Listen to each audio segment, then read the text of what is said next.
Welcome to Shelf Help. Today we're speaking with Seth Waite, partner at Schaefer, the buyer psychology firm that works with leading food and beverage brands around the industry. Before joining Schaefer, Seth, I think, founded and or played key leadership roles at a series of leading ecom and CPG focused tech and analytics firms. Went through a handful of acquisitions along the way. A lot of great experience. So really excited to get into it. Yeah, Seth, welcome on. I mean, first off, just for the listeners that aren't all that familiar with Schaefer, love to just kind of get a quick lay of the land just in terms of kind of the origin story and kind of why behind the company and kind of the model and kind of the core services you offer. And then maybe if you just want to throw out a few examples of a few brands you guys work with today or ones you've worked with in the past that stand out. And then we'll go from there. No, sounds great. So thanks for having me. First off, Yeah. obviously the opportunity to talk shop and get into buyer psychology. Schaefer is a business that's about 7 years old. So not super old, but in the world of entrepreneurship, right? There's always different stuff going on. Sydney Schaefer, my business partner, is the one that actually started the firm. I was the first customer. So she built a really great product, really great service. I had a consumer brand and I needed help and was like, hey, I don't want to go build out a team. And Sydney and I had worked together in the past. And what she was offering was just super different than what else, I saw out there. So that's actually how I got connected into Schaefer, was by being a customer for 2 years. Nice. The end of that process, my business was acquired. And when the golden handcuffs and all the things kind of came off, Sydney and I were like, that was a lot of fun. And the business grew ridiculously fast. And we're like, what if we do that more often? So Schaefer really, at the heart of it, is focused on why do people make the purchases that they're making? We always come back to like, why people buy? That's the core question we're always driving. And what happens often, because we come from a marketing, growth, sales kind of background, is there's a lot of data out there on like who customers are, getting to demographic information about age and gender and income and all those kind of things. And I think that's often the most like overused set of data. It's interesting and it's really important at the very end of the process for targeting, but it doesn't actually tell you much. Like you're not figuring out that because it's a millennial mom from a Chicago suburb, that suddenly instantly she's going to be interested in your product. Like if you took 100 millennial moms in Chicago suburbs, they're going to have wildly different interests. And so part of that is, well, you got to know the behavioral data behind what they do. Like, how does that work? There are also, I think, good analytics in that area. Like you've got POS data, and if you're on Shopify and you do direct consumer, right, you've got data there. So you've got this behavioral data, and that gets you closer. But the big challenge, and where Schaefer comes in and solves it, is you're still missing the why component, which is motivations and values. Like, what's the job you're really trying to solve? And why do you care about this? So that's the heart of Schaefer's like point of view. That's what makes us different, is when you can connect those three really interesting sources of data, you get a complete picture. And what you typically find out is that the reason why your funnel is performing like, well, okay, maybe not at all, is because you don't have the right people coming in the top. And it's because your motivations are off. You're not connecting your message to their motivations, and that's creating problems. So from a services standpoint, that's research. That's a big part of it, is let's go get you that data.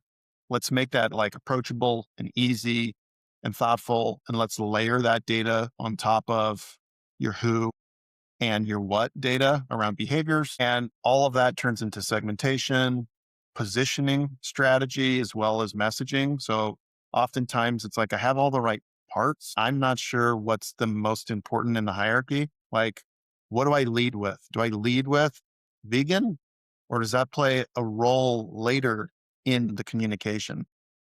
So we do that strategic work, and then we'll also go test it. So because our background is heavy on the performance marketing side, in addition to the strategy, we'll come in and say, look, let's work with a creative partner, yours, or somebody, and then let's take this new positioning, new messaging hierarchy, or new strategy, really focused on your ideal and best customer segments, Let's go put it in the market and actually make sure that it's working.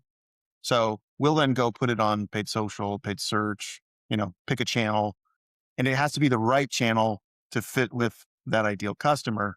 But we'll go test it so that at the end of this process, we didn't just hand over like a really attractive strategy in a really nice deck, but you're actually walking out going, oh, this is performing at a higher level than what I've got. And what most people will find is that it's not just incrementally better, it's massively better. So, like, we just wrapped up a big project this last year over the holidays, premium beef brand. So, we actually do a lot in the protein space. Hmm. And that includes like protein bars and then all the way through animal proteins as well. And so we did this big project with them. As we were going through the process, they're like, oh, we know our customer. Like, we've got it. For some reason, the ad channels just aren't working the way they should. And, or, it's always a website issue or some kind of problem.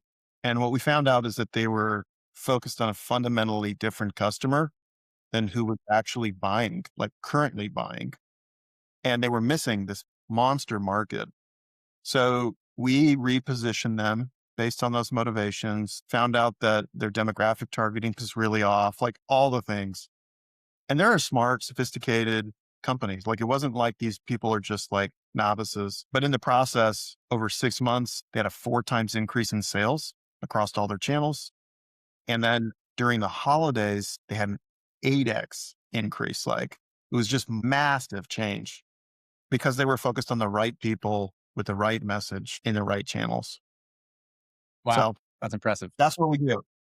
That's awesome. That's a great overview. That kind of, you kind of led into the first question I have to a certain extent. You kind of answered it a little bit throughout that, but maybe to kind of, I guess, double click on it a bit. In all the experiences you've had in going through these projects with a lot of these brands, anything that kind of jumps out in terms of the most common lie or maybe a few lies that brands tell themselves about why people buy their products? Yeah. And there's probably like, I could write an entire book on I'm, just I'm like, sure. yeah, all of that. I often will call it like they're building all these beliefs on like me search. Like, I went out and determined by talking to, my friends, my mom, whatever, that this is true. Or I had that one really good review a year ago, and that's what I'm going to base everything on. Hmm. So I think that ties to this concept that most brands, and that's whether they're VC backed, private equity, Yeah. big food, multi-billion dollar enterprises, like, they believe they know their customer better than they do. And so much of it is that they're used to having these like cute and friendly little personas around who their customer is. And it fits nicely into a narrative that they like to tell themselves. They like to tell investors. And so they justify a whole bunch of decisions based on this idea of who they think the customer is. And the moment you start pressing and like pushing, it gets really squishy really fast. And you realize that that level of understanding about the customer is very rarely much deeper than demographics. And then the second they get into demographics, it's like, now let's talk generational trends, right? Like, our customers, all these things. And I'm like, okay, but what does that actually mean? What are you saying when you talk about the fact that your product is built for Gen Z? Because I know lots of people in the Gen Z generation and they're wildly different. So that, I think, is like, that is the core belief that limits growth across companies of all sizes, whether you're emerging, challenger brand, mid market, or enterprise. That makes a lot of sense. Yeah, that makes total sense. I've heard you say that in a podcast or your Substack or somewhere that one of, or maybe not the single highest leverage research question a brand can ask is, if our product disappeared tomorrow, what would you do instead? I'm just kind of curious, why do you feel like this question works so well, and kind of what does it uncover that other questions don't? Yeah. So we do lots of interviews and a whole bunch of surveys, more surveys, than interviews, but we're talking to people all the time, and we're talking to them often on behalf of other people, right? Like, it's not uncommon for me to have a blind taste test in an interview, and I'm having this conversation and they're trying this thing. And whether it's in a survey or an interview or a sensory test where we're trying to get taste and texture, people are always performing. So to that, I just mean like we're always a little bit on stage and we want to give the answers oftentimes that are true and close to what we think you want to hear. Or some people are the opposite, which is like true and contrarian, right? Like, I'm not going to give you the satisfaction of telling you what I think you want. And so, in the process of getting through this data, motivational data especially, where you're trying to like really understand why people are doing these things, have to get layers into the conversation to start removing the performance. Like to get them to start really talking where the answers aren't obvious, Yeah. where it's like, I'm not leading you down a direction. So the replacement question, which is kind of what we just call it internally, it really is that concept, which is, okay, if this protein bar suddenly wasn't available online and in every store you went to, it was gone. What are you gonna do? And often it's pretty open-ended. Because for some people, they're like, I'll just stop eating protein bars. I've had people who will say, I would make my own Wow. because, and that's one of my favorite questions or answers, because in that scenario, they're saying there's nothing on the market Right. that meets this need. The worst thing you can hear is, oh, I'll just go get X. Right. In the protein bar space, one of the things we find all the time is that very few people are single brand protein bar suppliers. So, like in most cases, people have two or three different brands in their pantry. Hmm. They've got some stuff they like in the mornings or the evenings or on the go, all of those kind of things. So, it's also not great if you hear, cool, I'll just start buying more of this. Like, Right. there's no change, there's no shift. My behavior will stay largely the same. And I'm going to be one of those little, like, that's interesting, move on. That means you have a really poor position in the market and you're a commodity in the biggest sense. So we're constantly looking. And then what happens is you can start asking question after question after question. And you start moving down in depth. And pretty quickly you understand this is the values that influence my purchase in this area. And this is what I'm motivated by as I'm making decisions. And this is why I said I would make it myself, because the flavor, the attributes, pick a thing, they're so hard to find that this is what I'm looking for. So that's a lot of depth. And I don't have to spend an hour trying to coax it out of you. It's almost instantaneous. Like, cool, we just cut through all the other survey questions or all the other interview questions and got right to the point, which is how much do you really value this? What is the Kingpin strategy? Why would you say it's a framework that brand should kind of build their business around? Yeah. Most people show up, I think, whether you're, again, emerging or anywhere in the process, and you have this core belief that everybody's your customer. Like, if you walk into this retailer, you're my customer because somehow, again, like all Whole Foods customers are the same, all Costco. Like, you have this wild belief that you wouldn't believe in any other place. Like, you wouldn't apply it anywhere else. But the moment your brand or your product is somewhere, you believe that nearly every person, except for those trolls out there, are going to love your product. And it's just not true. Yeah. It's not for everyone. And brands that are the most successful, they learn that the quickest and find like, okay, who is it for? So the Kingpin strategy, I'm not an amazing bowler. Like, it's not like my jam where that's all I'm doing all the time, but it is built on this idea of bowling kind of strategy. And so when you're going for a strike in bowling, you've got all the pins lined up. The kingpin is the very first pin. And when you strike the kingpin with the ball with enough force and the right angle, what it will do is it'll actually start knocking down all the other pins in succession. If you hit the pins at almost any other angle, if you're trying to go for too much or any of those kind of areas, what ends up happening is you get something, but you don't get it all. Yeah. So if you're looking for that strike, like you want to be a brand that feels inevitable. Like, we're going to be here 10 years from now. I'm 30. we're going to hit $1 billion. We're going to do all those things. Then you have to get the strike. You have to hit the kingpin. And the way we think about it is the kingpin is your initial best customer. So your best customer can come from a couple things. One of it is like fit around behaviors and motivations. And then the other part of that, so like if I was building kind of the matrix, 4 quads, one is fit. So I'm looking for how good of a fit it is. The other is influence. So the other kind of magic component here is that there are people that are your best customer through motivations, through behaviors, and through targeting. And then you're looking for the people on top of that who also influence their peers and their friends and their community. And that's your kingpin. Like you go pursue those relationships. And at first you might feel like, I don't know if this scales as well as just throwing a bunch of dollars into Google's PMax ad campaign or, Right. hoping that Meta's AI will just like magically go grab people and somehow get me a low enough cost to do it. And so what ends up happening is you go get these influencers, they connect with the next line, right? And because you've done segmentation work, ideally, right, you've come in and said, who are my customers? Who's my very best? And then who's my next and my next and my next? You make the world feel very small and achievable. So rather than I've got to figure out how to make my product mass market appeal, instead it's like I've got to just nail this one group. And then I know who my second and my third and my fourth and my fifth are.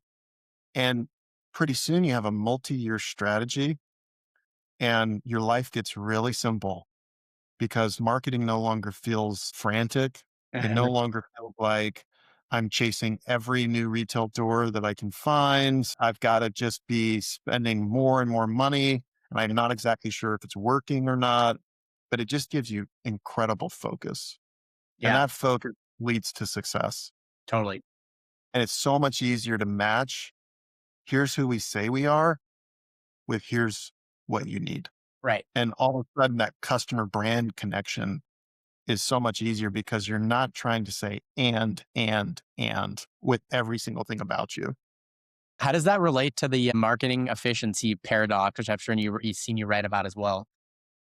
Yeah. I mean, so we always go back to the fact that there is a really interesting relationship between efficiency and effectiveness when it comes to marketing. Like oftentimes marketers are trying to do both and they can sometimes conflict. And so what I mean by that is like efficiency is all about like we're talking ad spend or we're talking about, promotions or pick a thing. We're trying to optimize them. Like I always use that idea of like, we're tweaking, we're modifying. It's like, if we go old school, right, it's like it's the knob on the radio. We're trying to get it just right. And in the process of trying to get it just right, we can really quickly lose the point.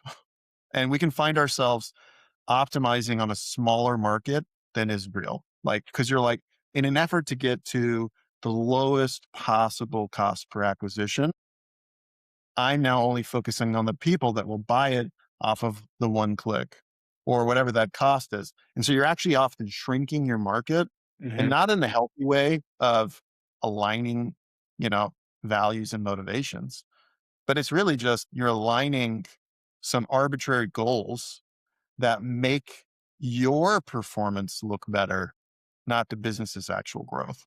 And so it's a really dangerous model that we see all the time. And that's why we go back to this idea of like, oftentimes you're so focused on optimization that you miss the question on whether the right people are even in the funnel to begin with. Yeah. That's that effectiveness versus efficiency component. Yeah. You have to find a way to do both. But if I could only choose one, it would be effectiveness. At the end of the day, is this working? Are we growing with real customers who are repeat business and they're coming back?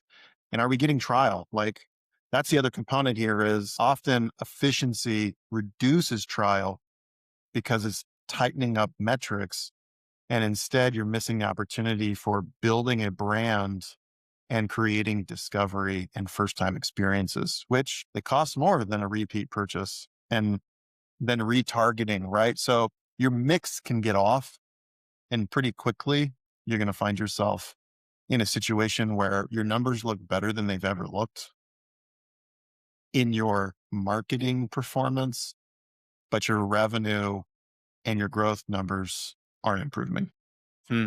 Interesting. One of the big premises you kind of frameworks you work around is this thing called the I people buy pyramid. One of those kind of 4 key levels that are involved that create the complete pyramid. Yeah. So when I talk about motivation and values, that feels really fluffy often. Like, what does that actually mean? Like, how does it show up? So what we did is created a framework and a structure that allows us to talk about it, analyze it, and communicate and share. So if you're familiar with Maslow's hierarchy of needs, um, it's pretty like core philosophy around how do we make decisions subconsciously and consciously. And at the very bottom of that like pyramid or triangle that Maslow has is this foundational principle of like we build on safety and physiology and these really basic functional needs. Like, am I safe? Am I going to live? Right? Like we elevate and move up layer by layer and decision by decision based on achieving these kind of core components until eventually you get to, and this is where Maslow's model has some variation is like until eventually you get to this like self-actualization space. And there's a variety of opinions and thoughts around how that works. So while we didn't just come in and say, hey, we took that and put some new names on it, what we did is say, okay, what are the truths there? And how do we think about that from a motivational standpoint? Because purchasing considerations and decision making aren't that dissimilar psychologically from decision making and considerations we make in lots of areas. So the very bottom of our why people buy pyramid is basic functional needs. And in like food and beverage, it's taste, it's texture, it's like freshness, Mhm. availability, it's satiation. Like, do I actually feel full? Right? Like cotton candy really struggles there. It's not one of those things you walk out It's and you're like, man, I'm satisfied.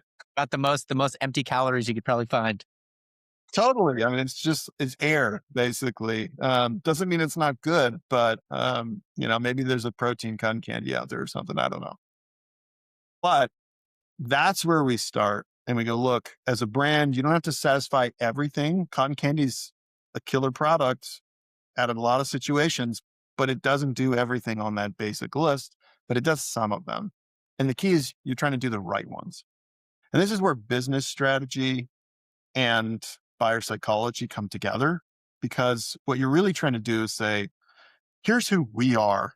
These are our strengths and our weaknesses as a brand, as a product, SKU, pick a thing. Like this is where we are today, and this is probably where we're going to be in the future. Now, how do we use those advantages as much as possible in connection with how people make their choices? So you got these basic needs. And then what happens immediately after that is you come up to the emotional value standpoint, which is like, how do I make choices based on how I feel about it? So nostalgia, really great one. And a lot of brands are pushing on that. Like, how do we take millennials back to the 90s? How do we go backwards? And there's so much data around how nostalgia works. One of the things that I found really interesting as we do this work is that when nostalgia is connected with a place, rather than just kind of like a memory or like an object, the impact of nostalgia emotionally on buying decisions goes through the roof. It's Hmm. huge. Yeah. So that's why it's like, the stained glass windows at a Pizza Hut, like it takes you back to this like Pizza Hut buffet from my childhood and all the, after the baseball game, like it connects all these feelings. It's the Oreo at the kitchen table with a little cup of milk and you're twisting and licking and dipping, right? It's connecting the dots to products, but it's connecting this place, this moment in time for you. So nostalgia is powerful, but there are lots of other ones like reward. So that's incredibly powerful for lots of brands, especially if you move into that like premium or other space. But there are a lot of nutrition and better for you brands that are pushing on reward as a core emotion. Totally. So they're coming in and saying, this is a guilt-free treat. Like you can have this and not feel like this is a reward without feeling bad about it. And so you've got other things too, like design aesthetic. So this is where challenger brands do really well. They show up and they've got beautiful packaging. And holy cow, does that make a difference? So they put time and energy into this, and this aesthetic draws this person in and helps them go, I just feel emotionally connected. So Fishwife, if you're familiar with that brand, they have a beautiful aesthetic. It's different. It's illustrated. It's bright pinks and purples. It's feminine in a world, canned fish, in a world that is usually very masculine. So it's a lot of like navy blues and it's, logos and pictures of like captains and anchors and this masculine. They came in and said, let's tell a different story. Let's tell a story about what happens once the fish arrives on shore and the fishwife behind it. So they're connecting these emotional dots and they're doing it with a beautiful aesthetic that's disruptive on the shelf and everywhere else. And then they also attach this other really interesting emotional component, which is appeal. So the question of how do I look when I buy this product? And how do I look when I have it in my cart? And one of the things that they've done, which is, I think, crazy awesome, is that they figured out how to help women in particular go, how do I look when I have a tin fish can in my clutch or purse? And so you're like, I've got a Louis Vuitton handbag and in it, I've got a little can of tin fish and it says something about me and it connects me to these emotional components. And then from emotion, you have like personal growth or personal goals. This is where you see a lot of functional brands. They're really trying to hang their hat. They're coming in and saying like, this is going to help you lose weight. It's tied to GLP-1s or whatever. This is tied to mental health Yeah. and mood. And you kind of go through all those things and you're saying, okay, now that I've got this baseline emotional connection and it satisfies this basic need at the bottom, what's it going to help me do? Because you don't usually answer that without those other things first. And emotion is so strong because we eat a lot of junk. Like we eat stuff we all know we shouldn't, but it's the emotional connection, right? It's the fact that when you go to the movies, you always get a Coke or pick a thing, right? Like, and so that personal growth really is layered in on top. It is powerful. Fishwife solves this by saying fish is an incredible protein. It's super lean. Like, let's check all those boxes. And then the very top of this kind of pyramid is ultimately like beyond self. Now that I'm personally like seeing all this fulfillment emotionally and through like personal goals that I have, let's also connect it to, do I feel part of a culture, a community, some key moment, a charity, doing good? Fishwife has a campaign that is called Hot Girls Eat 10 Fish. And it crushes. Like it just crushes because it pulls the thread on all of these things, Yeah. the emotion, the appeal, the design aesthetic. And I feel part of a culture and a community. They sell merch. I mean, they sell a ton of merch. Women are wearing like I eat 10 fish or I eat sardines or all this kind of stuff. They've basically created a brand new category of customers who didn't buy canned fish before Yeah. and who are willing to spend more money on it than anyone else in the market because it's an entry point. They're like, oh, this is what it cost to buy 10 fish. And I'm willing to make this because I got the connection with the brand. Like they're crushing it from And yeah, it's top pretty to much bottom. double the price of like other tin fish. Yeah. Yeah. And so they come in and they can do that because it's so much more than 10 fish. And their product is good, but I don't know if it's twice as good at the basic functional level, right? Like, I don't know if it's twice as tasty and twice as, good texture and all the things. Yeah. They're winning by layering and stacking all of these different psychological triggers. Totally off topic, but you mentioned Pizza Hut and those old buffets way back on, it was that long ago that they used kale as a decoration on their buffets. And now it's something that people eat, which I thought was Yeah. really funny. Kale has had a complete like rebrand, right? Like you look at how some of these core products work. Pistachios, a killer rebrand. Like they're kind of in everything right now. Dubai chocolate, huge. They're all over the place. And 30, 40 years ago, they were something you only bought at gas stations or at ethnic markets. Right. And that's because they were all like stained red. Yep. They stained your fingers and your hands. And that was to cover up all the imperfections. Like Yeah. nobody really touched them. They were a super niche product.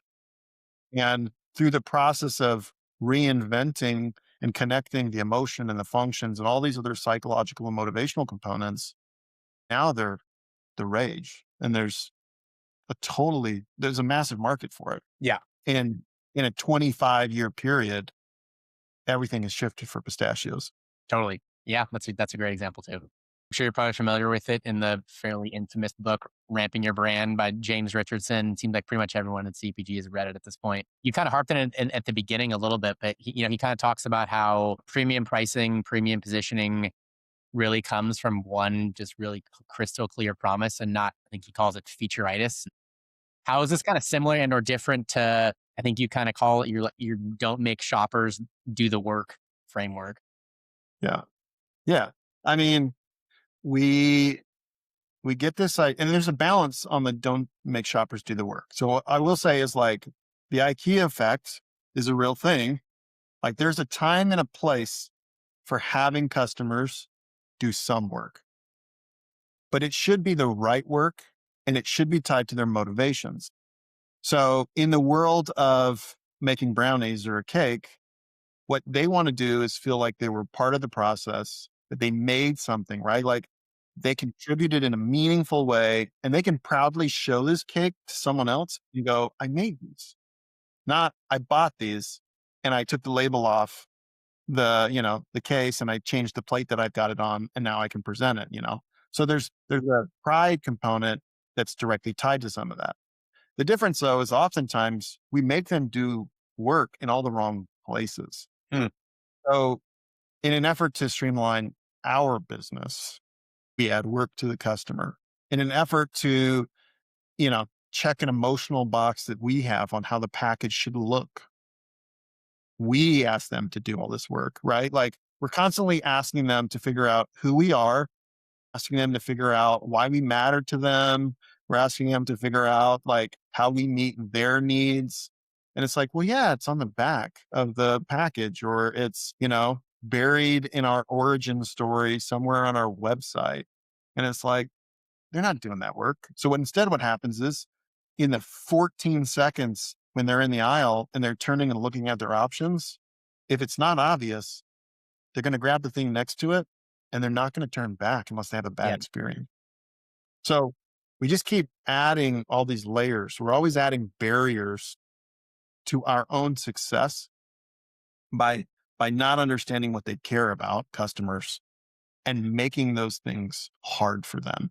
yeah, And again, hard doesn't always mean like, oh geez, they've got to like put a password in to get access to our stuff. But it can just be that our information isn't obvious, that our brand looks beautiful, but isn't very functional. Like I see that happen a lot early in the process. hmm, There's a lot of copycatting. I want to look like, pick a brand. yeah, And in the process, it's like, yeah, but this doesn't fit. And now your best customers don't think that your product is for them. And they've got to do all the work to go figure it out. And you're just praying that they try it once yep, and fall in love with it. yeah, yeah. That's really interesting. You wrote about, or you talked about it, maybe it's on a podcast or something, that you talked about French's, the yellow mustard brand everyone knows, and Yeah. the reason that they were able to sell to McCormick, I think they've been through a few acquisitions, but I think the one you call out was they sold to McCormick for 4 billion plus. Fairly simple brand, simple product. And I think you kind of were talking about how they're able to achieve that level of enterprise value because they own the moment, is what you said. Can you kind of expand on this and kind of touch on how brands can kind of build their business and positioning to achieve a bit of a similar goal? Yeah. So I think French's goes back to like they own the moment from the very first day that they came out into the market. So this wasn't like some brands you fall into it, like over time you have this epiphany moment and you're like, this is what we should be doing. They got it from the start, which I think is fascinating. Now, I'll say mustard isn't for everybody, Really? but but if it's something you love, like they own it. And the reason why is when they came out, they showed up at the World Fair. Like back in the day, the World Fair was right. It was like South by Southwest. It was the biggest event out there, and it brought all these people who were more into discovering and trying and having experiences. And so all these people, hundreds of thousands of people would descend on the city. and they'd have all these opportunities. So when French's introduced itself, it wasn't demoing with a little bit of mustard in a small cup and saying, why don't you try this? And you can try it on anything you want. It's really good with, let me give you a big old list of things. And they weren't leaving it up to you. This goes back to the like, don't make them do the work. They weren't leaving it up to the customer to figure out where French's mustard fit.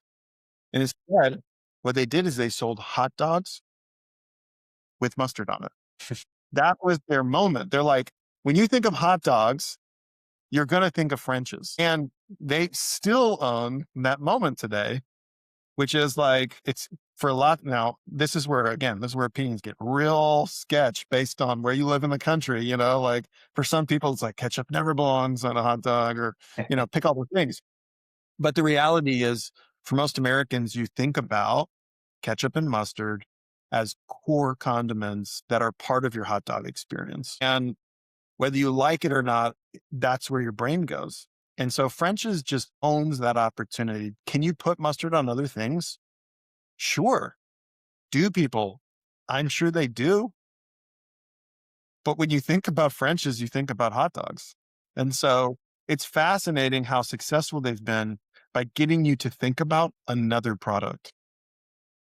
They That's don't sell the hot dogs, right? Like there's not, here's French's hot dogs and hot dog buns and this whole line of things. They're just saying, every time you think about this staple, yeah, we're there. yeah, yeah. That's really powerful, super powerful. And so it's kind of this tag along component of we're always part of it. And I think, especially in the sauces and the condiments and things like that, sometimes you have the challenge too of like, you got to make sure that it's something that happens all the time. So there are some brands out there where I'm like, you can absolutely do that as French's, but people might only do this once or twice a year. Totally. That's a problem for you Yeah, if you're trying to totally. create velocity. Yeah, totally. That makes a lot of sense. Brands that initially focus on D2C as kind of their beachhead launch strategy, which I think is certainly common these days. It seems like definitely not every time, but it seems like it's not, I guess, all that uncommon for those brands to struggle to a certain extent or go through some growing pains, I guess, in terms of translating that same success they've had in the D2C channel into retail. Assuming that resonates with you, I'm kind of curious from your take, like, why do you think this is, and how does it maybe relate to just kind of misunderstanding about retail psychology? I I think right now, I think it's really hard to go from D2C to retail, but I also don't think that it's much easier going the reverse because Totally. they're Yeah. so different. And retail, when you go from direct to consumer, you have so much control. And I think the very best D2C brands, they're showing up and saying, we know our customer, we have tons of analytics, we can ask questions in real time, we've got an email list. Like we have the ability to connect with and keep connecting with our customers. They're not at arm's length, like they're right there. I can call them, interview them, survey them, all the things. And I can test in real time. Like it's a speed component for them. Now, I think most direct to consumer brands that struggle in D2C, a huge part of it is just tied to how do I get profitable with Yeah. direct to Sure. consumer? And so much of that is, what is your product? Like, is it frozen? Is it refrigerated? Is it heavy? Is it huge? All that stuff. So what happens then is you've got this thing figured out. You're doing a ton of direct to consumer, volume, or you're growing there and you feel so intimately connected with your customer. And then you transition to retail where you don't have any control components at all. Like you're fighting just to get on the shelf. You're often not in the place in the store that actually would be the best for you. So it's like my customer is thinking that I should be here in the store. And the only place I could convince them to put me was over there. Right. They want me in refrigerated and I'm stuck down, in the dry pasta aisle or pick a thing.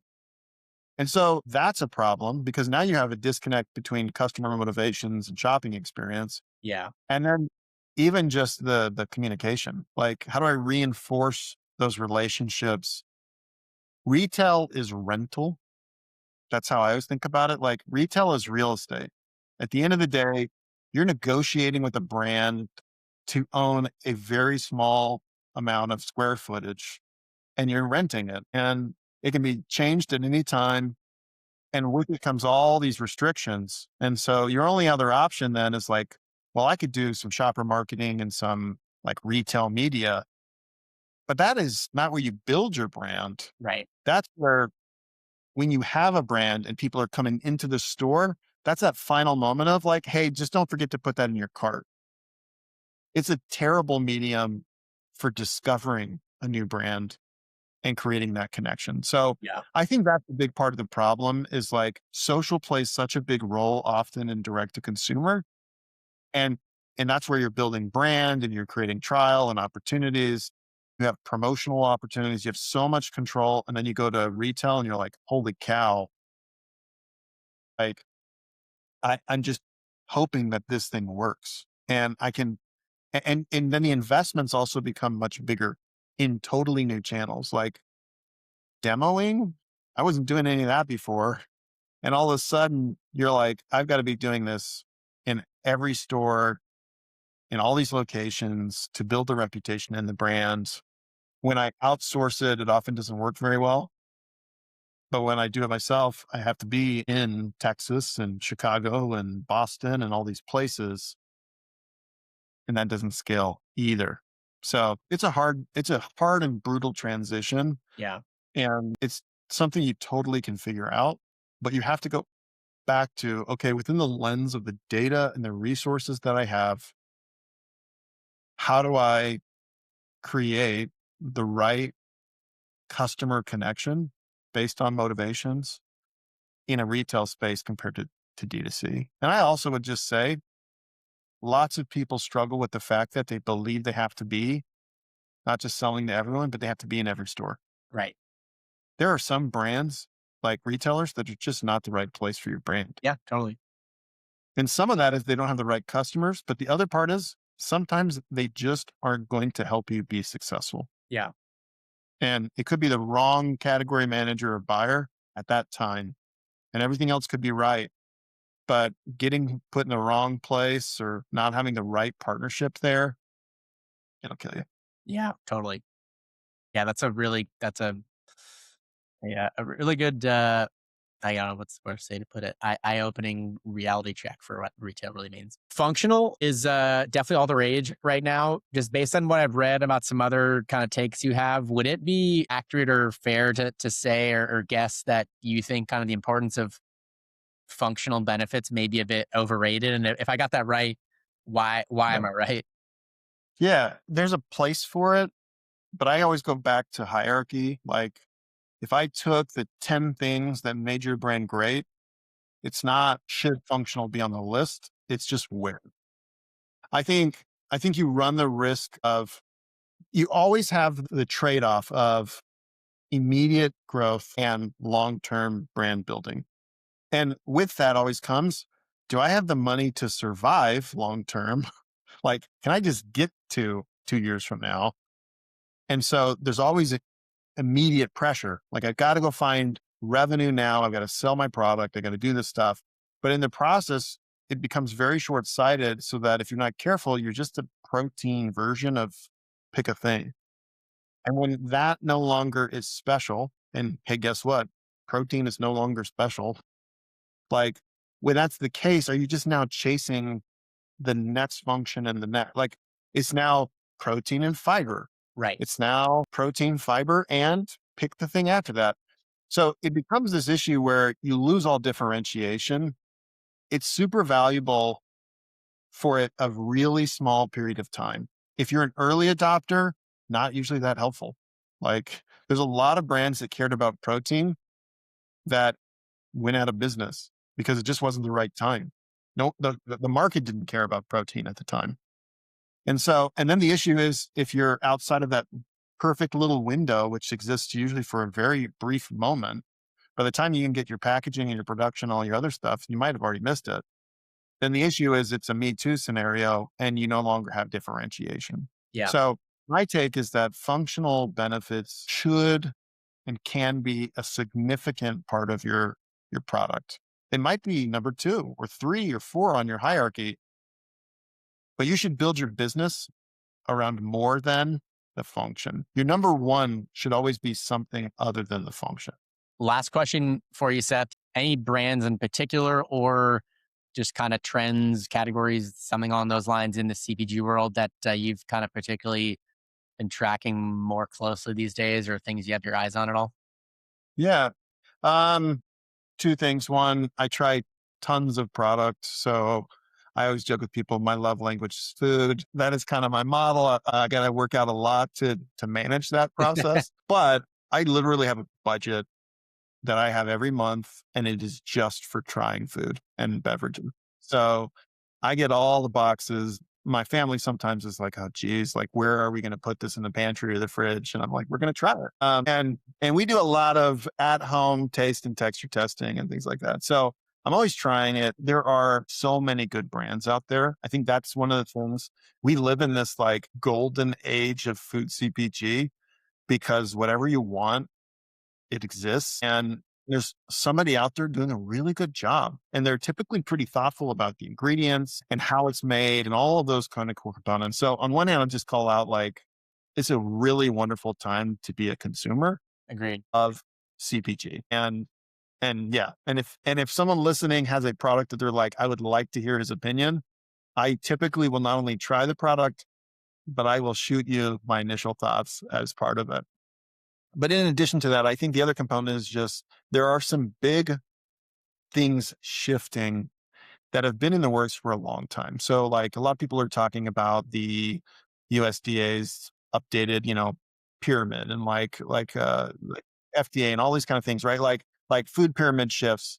People are talking about what's happening in better for you. They're talking about protein. They're talking about fiber. Fiber is like the next protein that a lot of people are saying. There's people out there talking about magnesium. And like you go down the list and everybody's got their thing.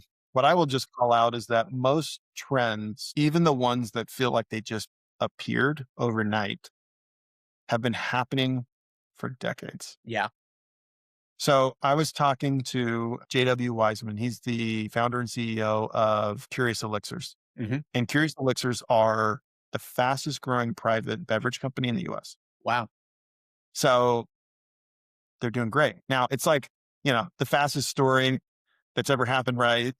Inc. 5000 is interesting because when it measures that, it only measures the last 3 years. So he's had an incredible 3-year run on a 10-year business.